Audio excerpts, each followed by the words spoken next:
There we go. Great stuff. 21. That's number 21.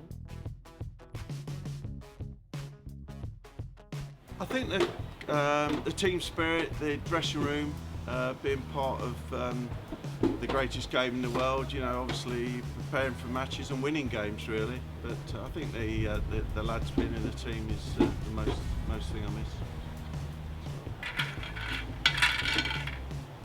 17.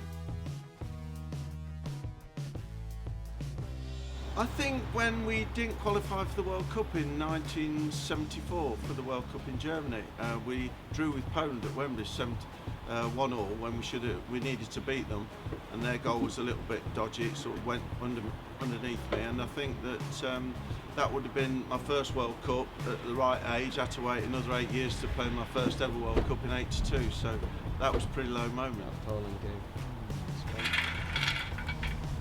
That is number 13.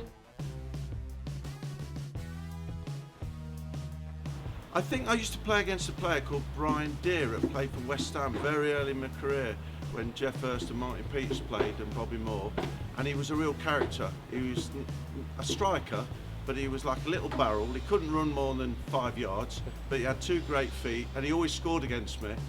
And the last game I played against him, they hardly had a shot, West Ham. In fact, they didn't have a shot.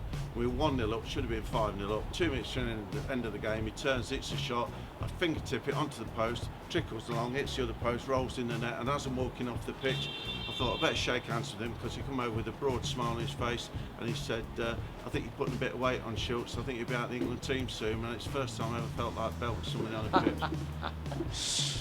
2 more. That is number 4.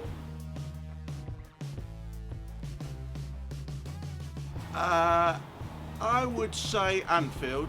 When I played in the second leg of the European Cup, when we knocked them out the first year we won it at Nottingham Forest, I'd normally like to shout at the defence, help them, encourage them, give them directions, etc., communicate with them, and I couldn't even hear myself think, let alone let the players hear me, and that was very intimidating. Yeah. You got the result though. We got a 0-0, and as I say, beaten 2-0 at the Forest Ground in the first leg. So yeah, and we won the European Cup that year. So, but it was not intimidating enough though. Last one for the sports questions too. That is number 2. I think probably winning European Cup the second time around for Nottingham Forest. We played against Hamburg when Kevin Keegan was playing for them, and we'd had 75 games. We got a lot of injuries. We were underdogs, although we'd won it the year before, and we played in the Bernabeu Stadium. And I would say we had injuries. Trevor Francis had injured his Achilles. Archie Gemmill was injured, and it was a real defensive back to the walls. We only had 1 attack in the game and scored. And it was a game that I remember. I did make a few decent saves, and we won the European Cup 1-0 for the second year running. That is number 4. My last holiday I spent was in Cornwall. My son lives down there, and we went down there for a break to see him, and thankfully the weather was okay. Lovely. Next one is number 20. My favourite city is Leicester, where I was born. Obviously doing quite well at football now. More than well, actually. We're quite pleased about last season. But I think that, also they had the remains of King Richard III recently, where they found those, which are a great tourist attraction.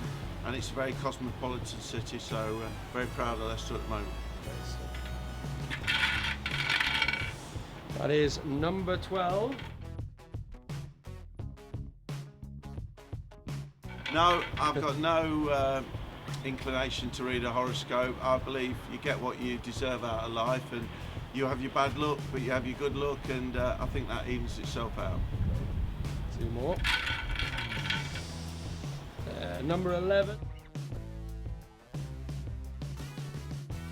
I didn't get a chance to have any breakfast this morning, and it's not the first time. I normally tend to like coffee and biscuits about 10:30, so not a big breakfast man. Obviously, when I was playing football, I used to make sure I had a good breakfast because we had training that day. Yeah, okay. We'll enjoy our lunch then. Last one. We've almost survived. 2. I think it was something for the grandkids, although I'm not great online. I'm trying to put them in the bag or something. You have to do things like that, don't you? So I get my my fiancée Steph to do all that. I just pick it, but I think it was something for the grandkids.